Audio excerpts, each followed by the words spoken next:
Welcome everybody. We are streaming live on Facebook for our Recycling Extravaganza Beyond the Blue Bin program tonight.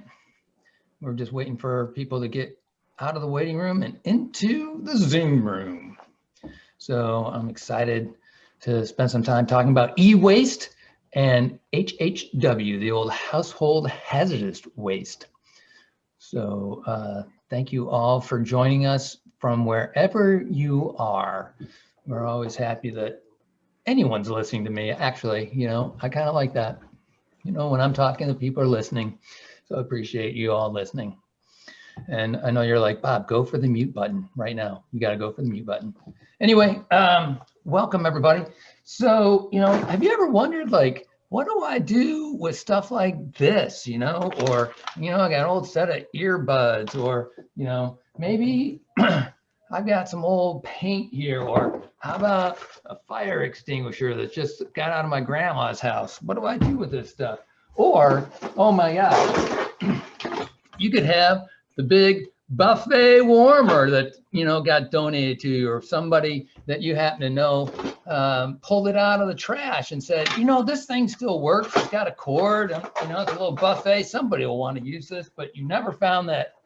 Like, then all of a sudden COVID hit and nobody was doing events anymore that needed a buffet warmer. So, so much for that. But then now what do I got? A little goo gone, a little extra chemical stuff. Well, we have two wonderful presenters today. Greg Cooksey with Midwest Recycle Center talking about electronic waste. Their motto being anything with a cord.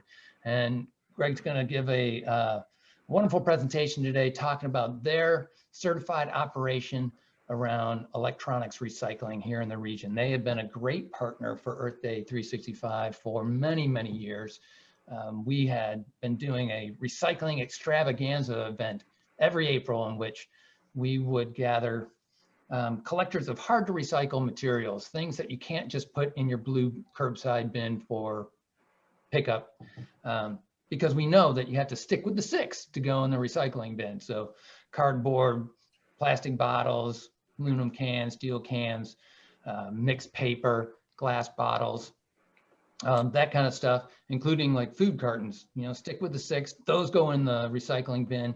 No plastic bags, no shirts and fencing and hand tools and wires and garden hoses. Keep all that stuff out of those recycling bins. And where can you take like your electronics and stuff? Well, Midwest Recycle Center, Greg Cooksey will tell us about that in a little bit. And we're going to have also Sarah Staebell with the St. Louis County Department of Health. She's been a fantastic partner for many years, helping with my Recycling on the Go program over at festivals and events, and also being a great leader and champion through the St. Louis County Department of Health, working with the Household Hazardous Waste program. And so she'll talk to us about, when you have certain leftover chemicals that you don't know what they are, should you just throw them in the trash, or are they better to be taken to a facility in which they can be properly disposed of? Because what would happen, like say, if you threw lithium batteries into your trash can, could that perhaps start a truck on fire? Possibly. I'm sure Sarah will talk about that. But just wanted to say welcome everybody. If you have any questions for our two panelists, Sarah Staebell or Greg Cooksey, they would be happy to answer those, populate those in the chat. My colleague Elizabeth and I will be monitoring that throughout the session. And just want to thank Solid Waste Management District and of St. Louis, Jefferson County, and the Department of Natural Resources for their continued funding of our programs. We also are looking forward to Earth Month in April. And we have lots of things planned, from free celebration kits in which you can get upcycled crafts and a bunch of stuff from our Earth Day Festival vendors, surprises possible throughout all of our celebration kits. Could be a jar of honey from Rudbee Apiary, all kinds of stuff.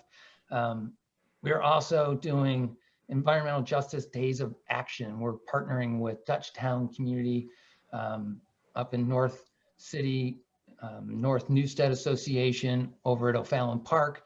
We're also partnering with a Red Circle at their North County Agricultural Center, and helping do some cleanups, litter cleanups that you can engage and volunteer safely, social distancing, wearing a face mask, but really helping to give back to the community.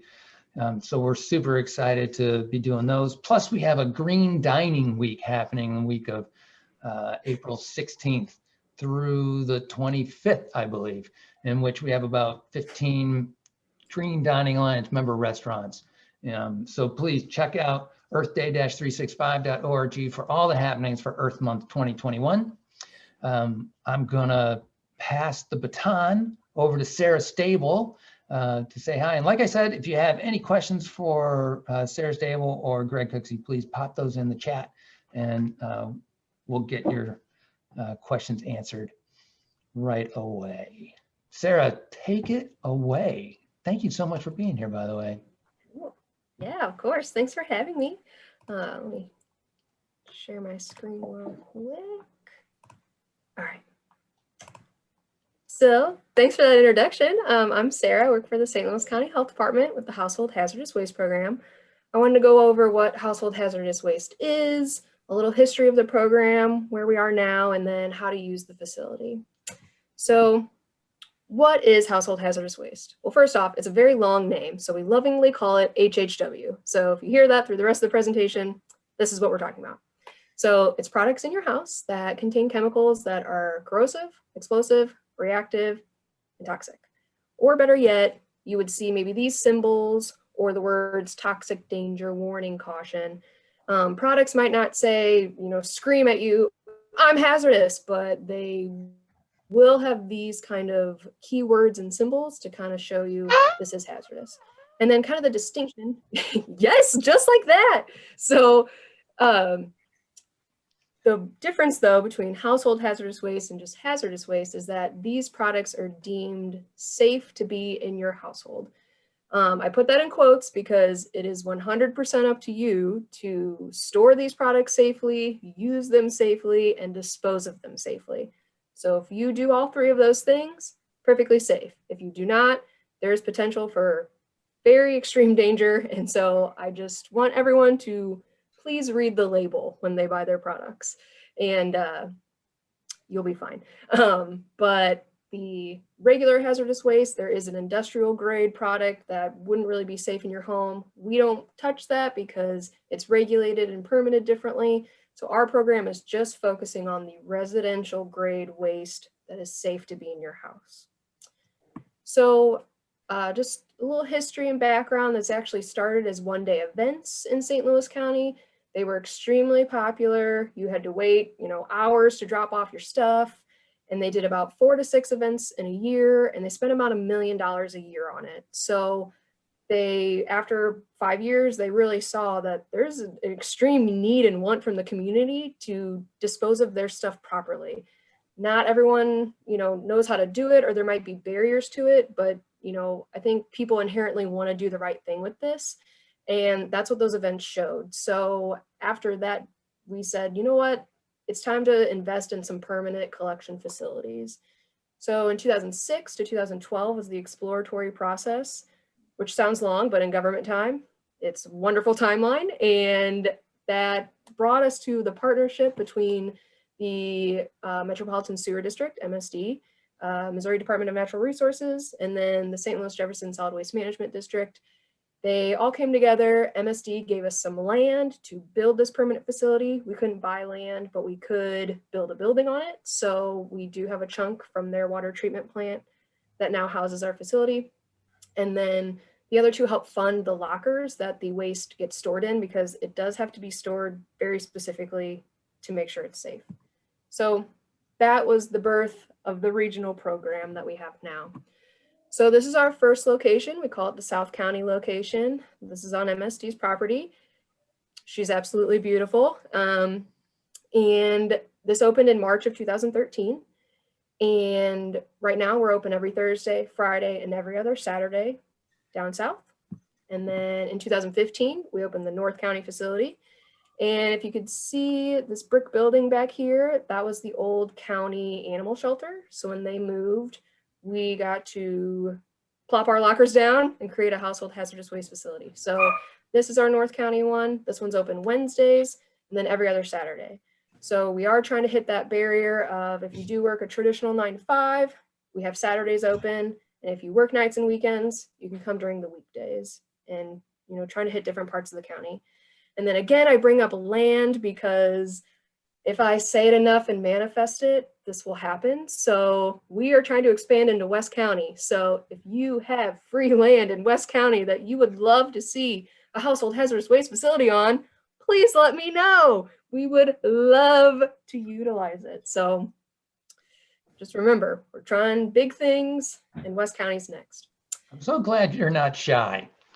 No, not at all. Okay. We need your help. So let me know. So this program is open to St. Louis County, St. Louis City, and Jefferson County residents only. St. Louis County residents, you guys can come once a day, as many times throughout the year. The city and Jeffco, you guys can come one time a year, and that's based off of a calendar year. And that's because of our funding. So we have a $400,000 yearly budget that uses the landfill surcharge funds. Every time you dump something into a landfill in St. Louis County, a part of that money gets put in another pot of money that can only be used on waste diversion projects, which is this, essentially. It's the perfect use, right? So we want to keep this out of the landfill. We're going to use this money to do it.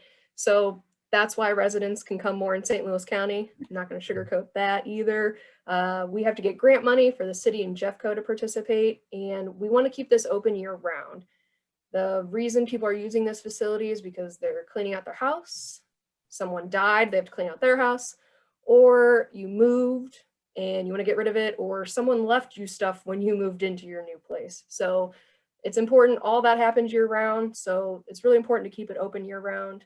And we want to make sure that the incentive we have in place is available year round as well. So if you would like to see more participation with that and you live in those areas, we would definitely love to see you go to your elected officials and let them know that this is important to you and to put some money toward it. So another great plug of help that we need from you. But kind of going off of that incentive I was speaking of, there is a cost maybe to participate. We have this incentive that the first 50 pounds of hazardous waste is free, and it's 95 cents a pound after that. And then latex paint would be 50 cents a pound. Ironically, latex paint is not hazardous, but we have this really cool program that we ship the paint off and it gets turned into new paint. So if you'd like to recycle it, this is your opportunity. The cost does fall on you, but it's better than throwing it away in my mind, because again, it's brand new paint that they can put on a shelf to sell. So you can dry your paint out in the trash. That's perfectly fine, but this is also available to you if you'd like to get rid of it. And then this slide just hurts my eyes, and I hate having a lot of words on a slide, so I do apologize for that. But this is what we take, and I think it's important because it's a wide array of things, kind of like that fire extinguisher we were talking about. So think of things in your garage, your basement, under your sink. That's what we're looking for. If you do not store those things there, that's perfectly fine, but I would read the label. So that's what we take. We'll come back to this if you didn't read all of it, so we'll come back. I think it's equally important to talk about what we don't accept. And I want to put this out there because if you have these things, well, number one, about 4 of these things, Greg will take for you. And then if you do need help, we can help you find a place for these things that isn't the trash. It's not our facility, but the health department in general would love to help you with that. So kind of keep that in mind when you're looking around your house trying to get rid of stuff. We're happy to help with that aspect. So now I kind of just want to do like a quick little virtual tour, if you will. So this is how you would use the facility. So first thing you do is you make a reservation. So with COVID, we now have to have reservations be mandatory. And it's so we know you're coming, and then it's the least amount of interaction that we need to have with the public and our staff, just to try to keep people as safe as possible. And so you can make a reservation on our website, hhwstl.com, or you can call this number. That's our hotline number for the program. And then it connects to our staff at St. Louis County that can help you make a reservation over the phone. So we're hoping that that takes away that barrier that if you don't have internet access or a computer or smartphone, we still want you to make this reservation and we're happy to help you with that. So we make a reservation and then you show up on the day and time you pick. So they will verify who you are and then unload your car. Obviously a little pre-COVID picture for you. So when you come in 2021, you will stay in your car, you will wear your mask, and our staff will be masked as well, but we will unload the car for you. And then they will separate the HHW from the paint, and then they'll weigh it. If you see here, it's not like a super wild thing. That's the scale right there. They weigh it right there. And then if anything costs money, they'll come to your window with a little card reader. We're taking credit cards and debit cards right now, and you'll pay real quick, and then you leave. So that is pretty painless and easy on your end, as long as you have a car and can drive over here and bring it to us and maybe pay for something. But when you leave, the work doesn't end. Our contractors bulk certain things together, store it in our lockers that were funded by the district and MDNR, thank you. And then when they have lockers that are full, they take a shipment and they take it out, and we just keep on filling those lockers up with fun stuff. So that's essentially the program. And then I just want to throw out these numbers because, like I said, we opened in March 2013, so happy anniversary to us. And this is what we've collected so far and how many drop-offs we had. So we have collected over 1 million pounds of both of these things, but there's definitely more out there. There's definitely more people we can reach. And that's why we want to expand. We want to expand what we're available to take. We want to expand our locations because we know this is in your house. And technically, I would love for this program to not even have to exist. I would love for you to not use it in the first place and find safer alternatives. We'd love to see you just buy what you need and use it all up. And then you wouldn't have to have any extra stuff. If you do have extras, try to share it with your neighbors and friends, and then use us as your third option. We don't really want to be your first option. We want to be your third. So follow the reduce, reuse, recycle message. We're technically the recycle era of that. So we want to be available if you need us. As long as they're selling this stuff on shelves, we will be here for you. But if you do need help on, wow, maybe I should start switching some products out. Maybe I need help calculating how much paint I should really buy. Maybe I really kind of want to get rid of this fertilizer that I bought too much and maybe someone could use it. Or if not, then come to us and we'll dispose of it safely. So that's kind of my little spiel on that. But I also want to touch on the why real quick, just because why do we want to keep it out of the landfill? And that is to protect the air we breathe and the water we drink. So, okay, but really, what does that even mean? Like, why should I make an appointment, drive over there, drop it off, maybe pay for it even more? But why? So why, again, going back to keeping your air and water clean, is that if you want to take these things, if you see this list again, and you want to grab your, gasoline and your aerosol cans and your pesticides, and you want to throw all that together, that does go to our municipal solid waste landfill, and that's all kind of mixing together. So there's potential to have no reaction of these things at all, and everything's perfectly fine. We live our lives and it's great. There's also potential when you mix these things together to have serious reactions that could give off toxic fumes that we breathe. It might mix with other liquids in the landfill, which leak into our groundwater, which might become the water we drink. So you're protecting the air and water you breathe when you manage your waste properly. And that goes for literally any waste you are generating. When you dispose of it properly, you are helping keep air and water clean. So you're not really going to take this drink. Oh my God, wow, my water's so much cleaner because I didn't throw my pesticide in the trash can. You're not going to physically feel it. You're not going to physically smell cleaner air. But if you believe that clean air and water is a basic human right we all deserve, then I hope you would find it in your heart to make sure that you could do anything possible to keep that air and water clean. So that's really what the why is behind our program. So we hope that you can utilize this and it can be a resource. If you want to choose to use these products, we want to help with that. So that's what I have. And then I have my contact information. That's my direct line and email, and then the website and our phone number. And then I just like to give props to my boss, Mike. He's on the left. He actually started the one day events. He, built this from the ground up, the South County location. He loves this program. He got promoted. This is why I got promoted. And so I'm just really happy to work with him. And then just cherry on top is he has those silly sideburns in this picture. And we love to joke about it. So I love putting this picture in every presentation I do to show those off, and whatever this thing is on his face. I kind of forgot what that is. So just props to Mike, thanks. And that's my program.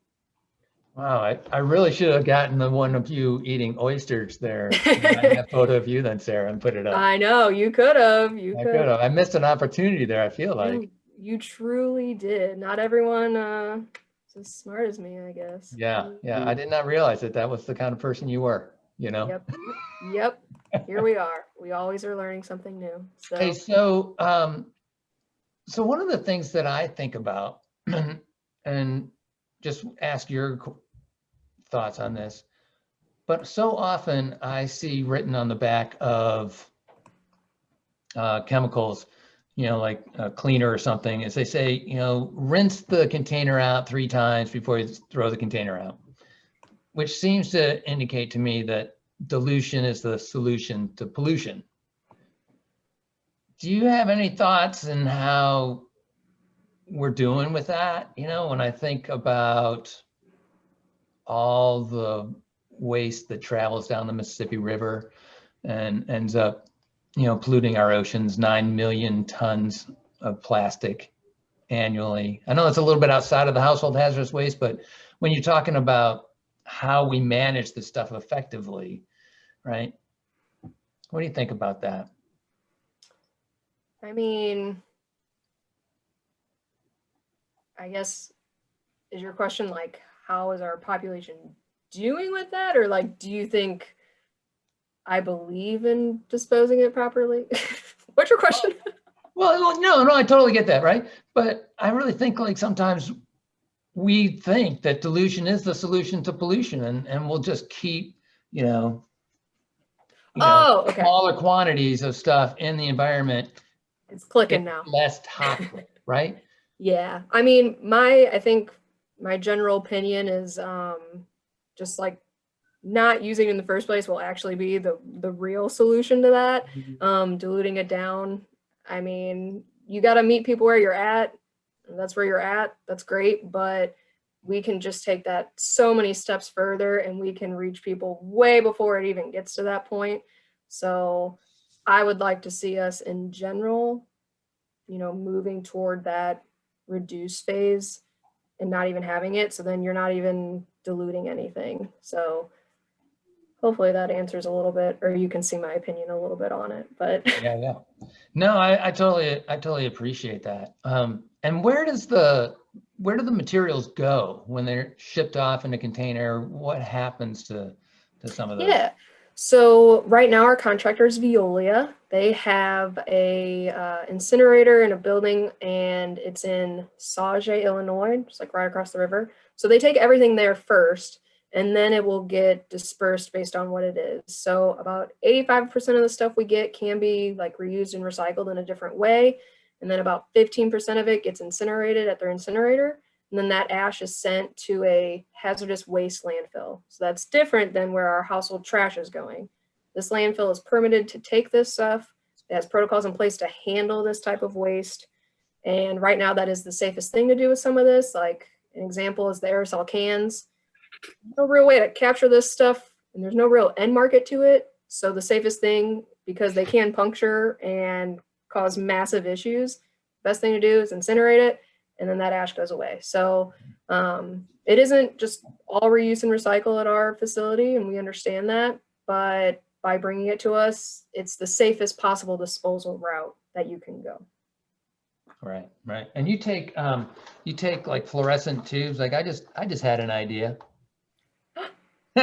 You sure do. Like why do I need to not put this in the trash? What's going on with this compact fluorescent bulb and fluorescent tubes? What's the issue there?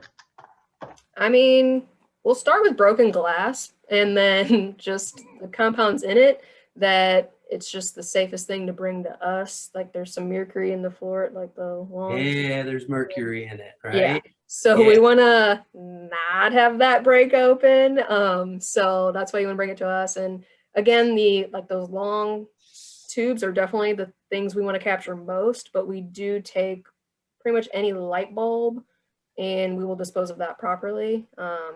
It's kind of like the latex paint. Like, are those CFLs necessarily the most hazardous thing in the world? No, but we want to take them for you and dispose of them properly, because it's also just about the safety of the people picking up your trash and the safety of the people working at these facilities, whether it's a recycling facility, a landfill, anywhere, but it's about safety. So.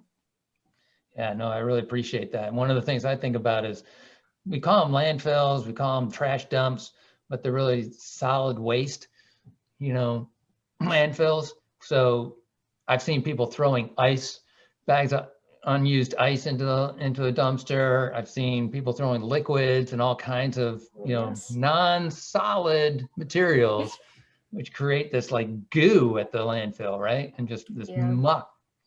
I call it garbage juice, but the real name is leachate. So it's when all that stuff sloshes around.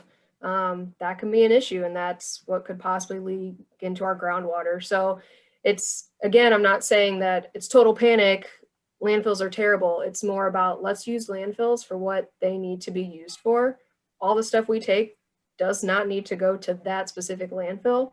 So let's capture that and let's make in a safe environment for everybody. Yeah. It really seems like you guys been doing a great job with, creating opportunity for people to manage our material streams. So I just really love that.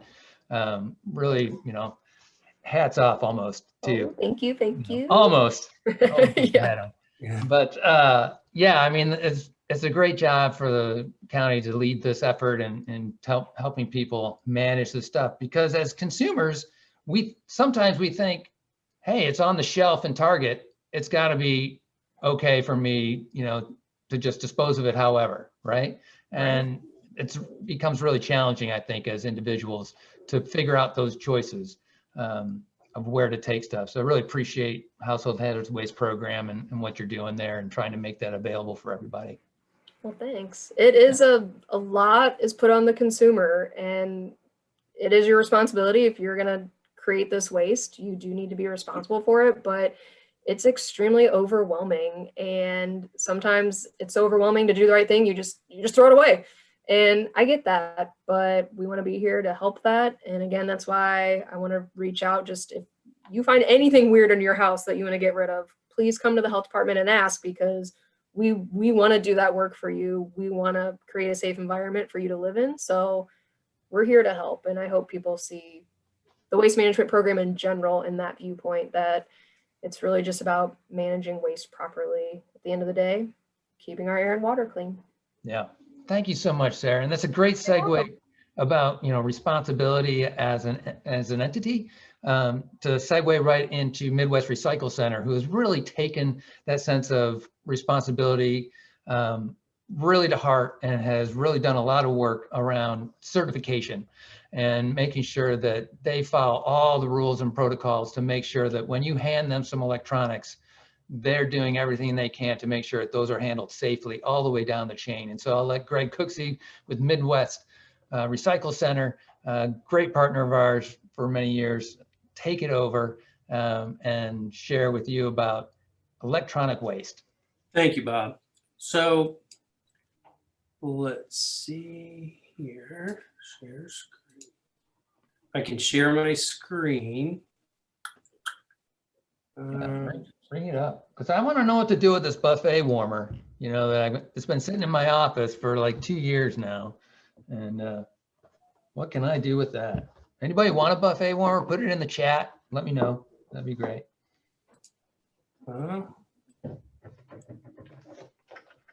It's not letting me share my screen, so here, let's try this. It's giving me a share computer sound. Share. Yeah, you keep doing that. Yeah. The other thing I'll talk to people about is, I think we all know what this is. little bit of styrofoam packing material that comes with a lot of electronics. And we want to make sure that this never goes into recycling bin. This is like one of the biggest problems in the recovery facilities when they go to sort our recycling. So a lot of people leave their styrofoam in the cardboard box and then put the whole box and styrofoam into the recycling bin. And we want to make sure that that styrofoam is not going to get recycled, and it's really going to cause a lot more problems in the facility as a whole. So luckily, there's a lot of programs that people are making more packaging out of more sustainable materials, things that are more organic that can break down, as opposed to this pretty toxic styrofoam stuff. So I don't even like eating on it, drinking out of it. But I do like it when I'm floating in a fast running river and my life jacket is keeping me above water. So that's a little bit for me. All right, can everybody see my screen? Yeah, we got you. All right, good deal. Okay, so Midwest Recycling Center, we are a certified electronics recycling facility. We do have facilities in Imperial, Missouri. We have a demanufacturing facility further south in Park Hills, Missouri, as well as the middle of the state, Jefferson City, Missouri, and then Kansas City, Missouri as well. So our logistics footprint essentially is the entire state. And then we also go to bordering states, Kansas, Illinois, Iowa. You know, we'll go to Tennessee, or, you know, we'll try to sort of stay within that realm. But for the purposes of today's conversation, I wanted to talk to everyone about the certified part, the R2 and the Rio certified part of electronics recycling, and really like what that means, and hopefully answer some questions about, I mean, the big question is always, hey, you know, what happens to the electronics after we give them to you? There's a lot of mystery around that, right? Nobody really seems to know. So hopefully we can answer some of those questions for everyone today.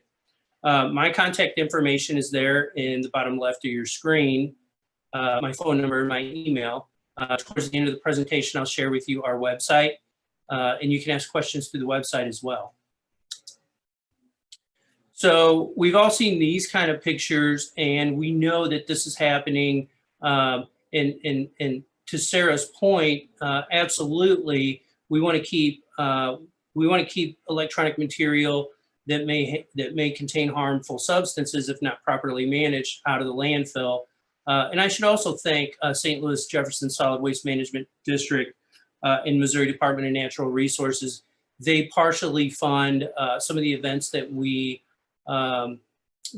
do for collections for municipalities and other entities throughout the state of Missouri and here in St. Louis metro area. You know, so and some of these numbers, you know, I pulled a number from 2019, and I would say that number is even greater now, 2 years later, but 53.6 million tons of e-waste generated globally. So that's really a lot of zeros, right? That's a lot of waste, electronic waste. And so you can sort of see in the picture there that there are countries, and this does happen, and it is a real thing. So only 12.5% of e-waste is recycled per the EPA. Again, with that number, my hope is that that number is greater as time goes on, as education happens, as people become more aware of what to do with their e-waste. And I really think a lot of times people just don't know what to do with it, right? So thank you, Bob. These things are great in order to get the word out to folks about what they can do with their e-waste. And then again, how, you know, Americans throw away roughly 9.4 million tons annually. I know. I've had this phone for like multiple years now, and I just don't know. What should I do? I'm going to hold on to it and should I get a new phone every year, every 3 months? As long as it works, right? if it ain't broke, don't fix it, and keep using it. So, exactly. and again, to Sarah's point, I mean, that's the other big thing is you know, we're really not, as consumers, marketing comes into play, right? And millions of dollars are spent to convince us that we need a new everything. So to her point, you know, do you ask yourself, like, do I really need that? Is that something I really need? Do I need a new phone, or do I want a new phone? And I think oftentimes the answer is want. The latter is the case, right? So when you're out there spending your hard-earned money, you absolutely ask yourself, is this something I need, or is this something I want? And, you know, do I already have something that fulfills that need in my life? And then the same is true, you know, what she said about household hazardous waste in terms of, you know, we don't necessarily want to be your first go-to either. I think in terms of, if you can find a reuse, either you're going to reuse it yourself, or you're going to gift it to somebody, or you're going to sell it to somebody, or you're going to do something else with it and find somebody that can use that item or that piece of electronics before it ever gets to us. Hey, that's great, right? So that's absolutely a good point. So thanks, Sarah, for pointing that out. Yeah, so the phones, you know, there's a lot of phones out there, right? So there are, can't see it there. Let me move you over here. All right, so more phones than people on the planet. You know, that stands to reason, right? People get new phones all the time. 7.2 billion phones active. Recycling one, and then we switch to laptops, right? So 1 million laptops saves enough energy equivalent to the energy used by 3,657 homes per year. So what that really tells us is that there's a tremendous amount of this material out there, and reuse is the highest form of recycling. So that's always the first thing that we want to do, is try to reuse the electronics. And then when there's no reuse application for those electronics, you know, then that's when we come in. And then that's when we're able to either find a reuse. That's the first thing we'll do too. Or we'll demanufacture that material, that electronics, and we'll recycle the components and the actual materials. Hey, Greg, can you talk a little bit about this photo here? I don't want people to get the misperception that that's your backyard. Yeah, that is not behind that. Behind our warehouse does not look like that. Okay, that's good. Yeah. Just wanted to make sure that was That accurate. is not us. That's the example of what not to do. So if you're going to recycle your electronics and you see something like that, you might not want to do that. So the big question is, like, so what can I recycle at MRC, at Midwest Recycle Center? And Bob, you had mentioned this earlier. Anything with a cord or a battery is kind of our tagline. I'm sure there's some oddball things out there that would fall into hazardous material that we would not be able to accept for recycling. But for the most part, the calculator, not a problem. We can recycle the calculator. I'm going to say, like, we're well up into the 90 percentiles of things that run on electric that we recycle. And, you know, we always sort of ask ourselves, like, do we want to accept that? Can we accept that and recycle that item? And can we do it? Can we do it the right way? Can we do it properly? And if the answer is yes, then the answer is yes. So a lot of the things you see there, some things do incur fees to recycle. So there's really not a lot. Crt Tvs, flat screen TVs, alkaline batteries, refrigerators, AC, dehumidifiers. So that would be Freon recovery or refrigeration recovery. We'll recover the Freon out of those appliances, and then we'll recycle the rest of it.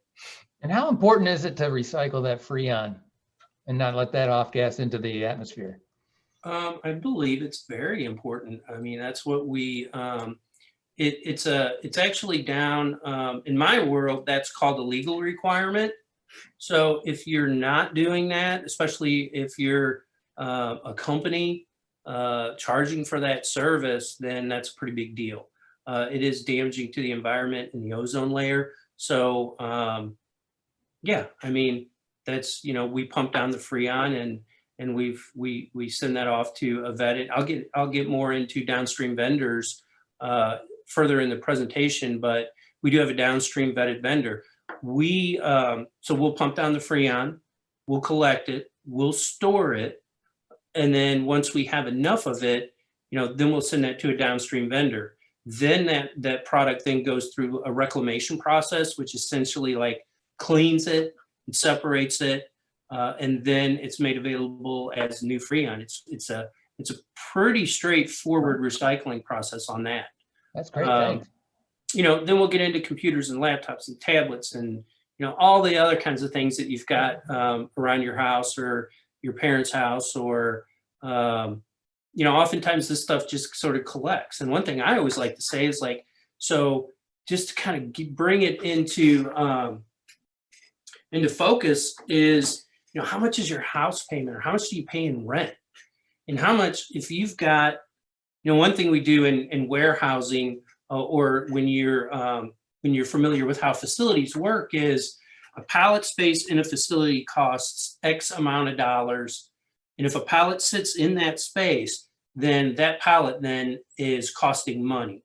And the same sort of true with your house, right? So, or your business for that matter. So if you're just like taking your electronics and saying, we don't, and people are apprehensive about getting rid of the stuff because, and I'll get into that, but it contains data, personal data, proprietary data, stuff that you don't want people to see. So the easy thing to do with that is really just set it back over there in the corner, put it in that room, or put it in the basement, and just forget about it. But I can't get rid of it because it's got a hard drive in it. I don't want to lose that stuff. Could have pictures on it or whatever the case may be. So, and I'll get into data destruction and how we handle data through our certification. But again, get your space back, right? Clean out your facility, clean out your house, get those unwanted, unneeded electronics out of there and put them to a good use, either through reuse or demanufacturing, recycling. Free up those that material to be used to manufacture new electronic devices. Obviously, it's much from an environmental and energy standpoint. It takes less energy to get that stuff recycled than it does to like get it out of the ground, right? So again, here are all of the things. Well, that's not all of the things that we accept for recycling, but that's some typical common items that we see a lot of at our recycling events, which I'll get into, and at our facilities for drop-offs. Okay, so here's a big one that you would think would sort of like go away eventually, but it's Crt Tvs, or cathode ray tube TVs, are not manufactured anymore, but there are still a lot of Crt Tvs that we see every day. I'm going to say our volume on that is probably at least a full 53-foot truckload of just the glass that we ship to a downstream vendor smelter monthly, and sometimes 2 or 3 loads a month. So in the picture, the glass itself is considered the tube that contains lead. That's just crazy numbers that you just told us. That's yeah, a lot of leaded glass. Yeah, and they're being dropped off at our facilities every single day, in all different sizes, all the way up to your old, like the old big screen projection TVs like I had in college that was on wheels, and I would wheel that thing around, and I thought I really had something. It was great, right, for watching football. But we get a lot of those, and we get the tubes. The tube, again, the tube itself, the lead is actually in the glass. So, you can send that we send that to a smelter. They're able to use the glass, which is actually silica. The silica is used in the lead smelting process. So It's really 100% recyclable. There's some stuff on the back there you see that we take off of there. Obviously, the wire, the yoke, YOLK is in the back. And there's a little explanation as kind of like how do those work? Well, honestly, I don't know exactly how it works. I think it's kind of like magic. But we do get a lot of Crt Tvs. If you have Crt Tvs in your basement, we do charge to accept those. I'm not going to say it's expensive, but it is sort of costly. It depends on the size. Our pricing on that's available on our website, depending on size and type of the TV. So again, now, thinking about the data, I always like to ask people, so what do you have that contains and stores data? A lot of times people are surprised, like if they really start thinking about it, like a lot of things have data. They have personal data. So obviously, your phone and your tablet and your laptop and your PC contain data. But, your smart TV has data too. Our smart TVs are they're smart, right? Because there's a computer in there. So, you can put your credit card in there. Your TV links up somehow with your phone and your laptop through your Wi-Fi if you want to sign up on Netflix or Showtime. So, we treat that as a data containing device, just like we would a printer or a copy machine that, has a hard drive. So copy machine, you think, well, it just makes copies, but it actually stores the copies that you make. So imagine that there may be, thousands of copies that were used on that copy machine in your small business. So that has to be handled as a data containing device. And then, your Xboxes and your PlayStations and Nintendos and your video games, same thing there, right? That's got consumer data on it. So I said we're certified. We're R2 and RIOS certified. So what does that mean? So R2 is actually the logo, if you will, for responsible recycling, a standard specifically created for the electronics recycling industry by Sustainable Electronics Recycling International. And you can Google Sustainable Electronics Recycling International, or just type in Siri space R2 and go to their website.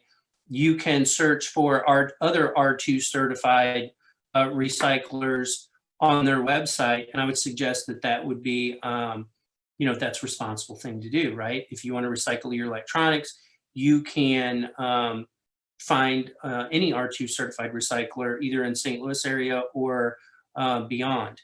RIOS is actually more, it's really sort of taken from ISO certification, but it focuses on quality, environmental, health and safety. And health and safety would also include health and safety for not just the public, but also for our workers. So we want to be sure that how we're handling material, and we want to make sure that when we're taking electronics apart, that we're doing that in a responsible way, and that we're, maybe we're doing wipe testing at our facilities, and we're doing air testing at our facilities. And we want to make sure that our processes are safe, not only for interested parties or the public in general, but also for our workers. So R2 and RIOS really sort of go hand in hand and work together. R2 on the downstream vendor side, RIOS on the managing our facility side, if you will. So both advanced best management practices in terms of environmental, reuse, recycling, health, our DSVs, our downstream vendors, and then our data destruction procedures. So components of a certified management system. So what we want to do here is we want to track throughput. So we want to know, we weigh everything because we want to know whatever comes in, whatever we collect, we want to make sure that that weight matches the weight of material that goes out. So what comes in, I kind of think of it as what comes in the front door goes out the back door. Those should match. And that's how you that's how you show that. That's one component, I should say, of how you show that you're doing the right thing, that you're not like a shady recycler, that takes all the positive value material and makes money off of it, and then takes the CRT glass or the negative value material, and you secretly you're throwing that in the dumpster or the landfill. So you want to track throughput. You want to have defined data destruction policies and procedures that are current, including training procedures for your employees. You want to store the material properly. So we're not going to have like material sitting outside to get rained on so that it can leach into groundwater, for example. You also want defined storage methods for methods for how long you're keeping that material. So we have procedures in place that say, for universal waste, you cannot keep that material for over a year. It needs to be shipped out. We don't want to fill up a warehouse full of stuff that costs money to get rid of and then abandon our warehouse. And that's where like insurance and a closure plan and financial responsibility comes into place. So we have to have a closure plan. So if something were to happen and we were to have to close our facility, we have to be able to demonstrate that we have the financial means to do so at any time. Couple other components would be transportation. How do we transport the material, transport it safely in terms of from an event or to a downstream vendor? And what happens if, our material is on a truck going down the road and the truck has an accident, and then a bunch of CRT glass or batteries or electronics or whatever it may be ends up on the side of the road? Well, we have to have insurance to cover that sort of thing. So that's important. Documentation and record keeping, how long do we keep documentation?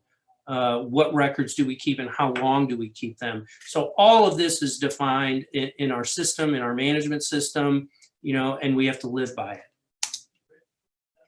So downstream due diligence is another responsibility and activity that we undertake. And that's the process of evaluating a prospective downstream vendor by getting information about their company and procedures. And we dig pretty deep. They have to agree to all of the things that we live by. So if we say, we're not going to throw things in the landfill, well, neither can they. So we're not going to take material, transfer it to a third party at another company, a downstream vendor, and then they're going to turn around and not do the right thing with that material. So, we're bound by that responsibility of due diligence, ongoing due diligence for downstream vendors. So to give you an idea, this is just an example, but this is a folder. It's a snippet of a folder that contains downstream vendor vetting. So, they've got an environmental audit package. It gets pretty deep. We want to see the W-9 and we want to see their business license and prove that you have insurance. Are you properly permitted? Do you have MDNR or EPA permits? Do you have, do you have an exposure certificate for air and stormwater runoff? On the environmental side, ECHO and OSHA, have you had any incidents? Do you, what's your compliance history look like? There's just a number of different things that come into play. And we want to vet these downstream vendors because we're vetting the flow of material to end of life. And that's really the big piece of my message, is that what happens to my electronics when I give it to MRC? What do they do with it? Well, we can refurbish it. So we invest labor and maybe parts and materials into that laptop that you don't want anymore, but maybe somebody else does. And then we can make it available for reuse as the highest form of recycling. Or we can send it to our demanufacturing facility that then essentially just takes it apart, separates all the components, separates the plastic from the circuit board, from the screen, pulls the hard drives, does data destruction on the hard drive, separates all these different components and materials that then go to different downstream vendors. And then essentially all of this material then is properly recycled down the recycling chain in what we would call like a closed loop system. So we vet the material flow to the end of life. And what that means really is until it reaches the end of the recycling chain, where now that material is made available for manufacturing new electronics or new manufacturing opportunities, that's where we stop. So we stop at end of life. And usually that ends up at a smelter. And that's where they're separating all the different elements, I should say. So going into the data destruction, I wanted to briefly talk about that because that's really important, again, for people. They always want to know, like, you know, what happens to the data? What happens, like, I've got stuff on my hard drive, you know, how do you guys manage that? So we destroy that data in one of three ways. We can degauss it with a degausser, and that's like a big magnet that, you know, probably takes like maybe a few seconds. Press the button, it zaps all of the data off of the hard drive. At that point, the hard drive's not usable, so it's recycled for its metal content. Or we can shred the hard drive, and that's a hard drive shredder. You drop one hard drive in at a time and it shreds it up. We can sanitize the hard drive, which really removes all the data. You know, if you erase your hard drive, it still contains data. So what this process sanitization procedure does is that it not only erases the data, but it overwrites the data. And we call that a 3-pass DoD compliant wipe, because that happens 3 times. It overwrites the data 3 times. So that's how we perform data destruction for hard drives. And this is an example of the certificate that process would generate for every hard drive that we perform a data sanitization procedure on. And we'll get this, and it'll say, you know, okay, it's passed. At that point, you know, we've got that documentation, so we're able to say, yes, we're confident that that hard drive does not contain any data. If it fails, then we revert back to physical destruction, and that's going to be degaussing or serializing the hard drive. So we prefer to sanitize hard drives, but if we can't sanitize the hard drive, then we degauss or shred. Okay, so we do collect e-waste collection events, and we do over 100 of those throughout the state of Missouri and neighboring states annually. These are some upcoming events that we have currently scheduled. I couldn't fit them all on there, so check our website for more events and details. We currently have events scheduled through the end of 2021, and again, those are available on our website, and I would encourage you to check the website before you go to an event, and then there's more details about specifics regarding, you know, what is accepted at our events, what is not accepted at our events, and then items that incur fees at our electronics recycling events. And that's available on our website.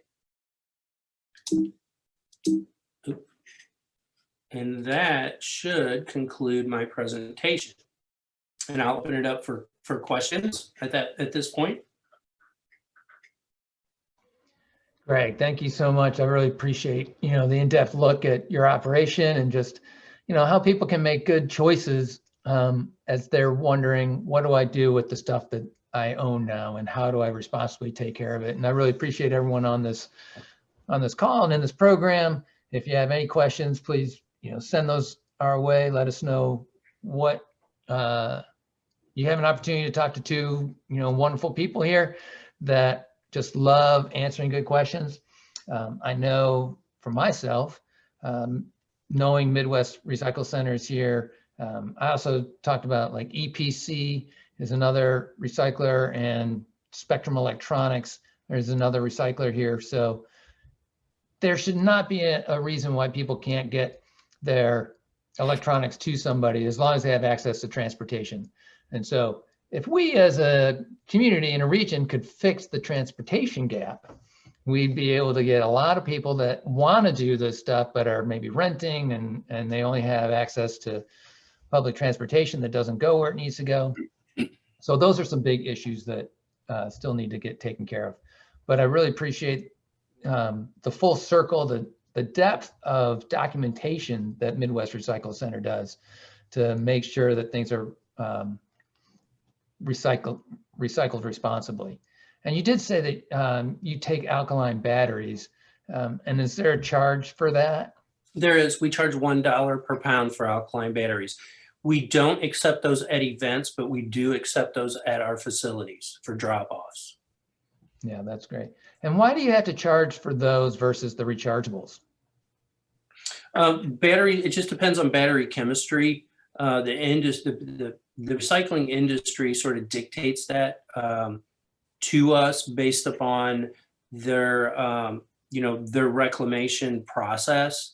So alkaline batteries are a negative value battery, whereas lithium rechargeable, or what are called consumer lithium batteries, there is actually some positive value in there. So when you talk recycling, you're really looking at what's required to get the positive value out, and is that positive value great enough to offset the cost to get that positive value material out. So single-use lithium are negative value that are even more expensive to recycle. Lithium primary batteries, for example, are single-use lithium.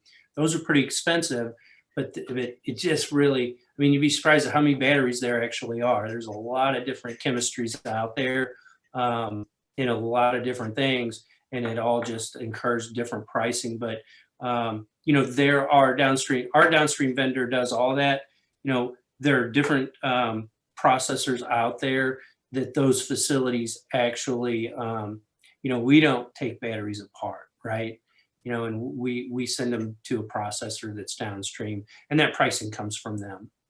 Yeah, no, appreciate that, because I know it was like decades ago that there was federal law mandate that mercury had to be taken out of our alkaline batteries. And so that was one of the worst, I think, toxics, chemicals that people were throwing into landfills. But then alkaline batteries these days, the single-use battery doesn't have that chemical in them. But in order to get the other minerals out, again, it is the best thing to do is take them either to the Midwest Recycle Center or to a Batteries Plus vendor will also take batteries as well. I know people are wondering, like your drop-off hours, and do you have certain COVID protocols that you're following in place for when people come to your facilities? Yeah, we do. So we're masked. We ask that people remain in their cars if possible. They can always send us a message ahead of time. If they don't, let me take that back. When they come to our facility, it depends on the facility, but here in Imperial, they'll come to the front office. We ask that they wear a mask, social distance, and then once they, then we'll come out, we'll be masked up, we'll unload their car for them. They can get back in their car and wait in their car if they'd like, and we prefer that actually. But yeah, social distance, mask. And then the other thing I failed to mention is that we quarantine that material for a period of 72 hours as well, because we want to protect our workers. Okay. We had talked a little bit before this, Greg, about the high cost of running these collection events. Is that a major barrier for being able to go into other neighborhoods where transportation and access could be an issue? Sure. I mean, the logistics piece of putting on events like that, it's really, mileage and fuel and certainly labor as well. But, does it cost less to put an event on in St. Louis Metro than it does in an outlying rural area? Sure, absolutely. Yeah. I think that maybe we as a community, we could maybe see if we could figure that out. I know that Rebecca was asking that question in particular, like how can we get more of these events in those maybe low income folks without a lot of transportation access, so that they can recycle those. Kathy Dolson, I think, Kathy D, trying to convince neighbors to take their monitors and computers to a proper e-cycler. Any thoughts from either one of you two on like convincing techniques to talk to your neighbors to really move this? What are your takeaways? What can all the people on this call take away as a message to take to their neighbors? Yeah, I mean, you know, if they, I mean, certainly help your neighbor, right? If, you know, there are folks out there that have some issues with transportation and those types of things. So, you know, if you're coming to drop off and your neighbors have some material, by all means, if it's, you know, if there's a way that you can help accommodate them, please do. My message would be that if you're going to try to do the right thing, you should go all in on the right thing. So where that ends up when you drop it off, like, that's great, you got rid of it, but let's make sure that we're kind of looking at the whole chain of events. So I would just say, let's go all in, let's do this completely right. And if you're a neighbor that has that knowledge and knows these kind of things offhand, then share that with them, and you can explain, hey, this is what's been happening. So if we want to do the right thing, let's go in this direction. And then I think that's enough, but that's just a personal, that would be convincing enough for me. So hopefully it works.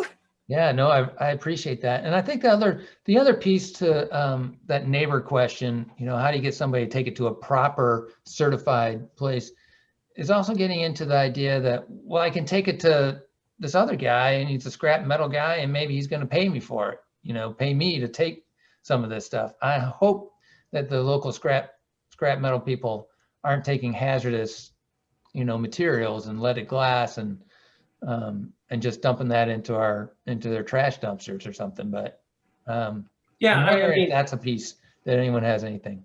Yeah, I would jump in there and say that, you know, so everything that I just shared with you, you know, I don't know if the local scrap place is doing that or not, but my guess is probably not.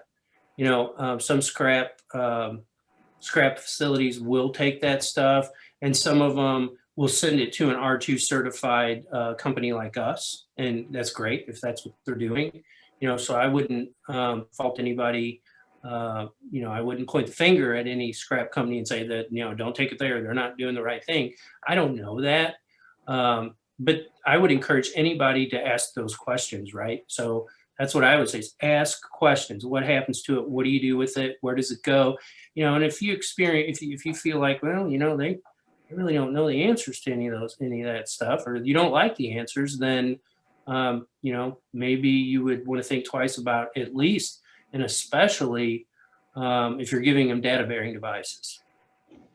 Yeah, that's great. I think that's really, really important, that once you have the knowledge, ask the questions, and really, you know, adhere to get some answers, you know, be accountable and take that, you know, you've already felt the need that this is important to you. So try and follow through. And I know it's tough. We got a lot of things on our plate, but Greg Cooksey with Midwest Recycle Center, really appreciate everything that you're bringing to bear. Really a great community resource for us here with electronic waste collection. Sarah Staebell, St. Louis County Department of Health, thank you so much for your efforts in the household hazardous waste.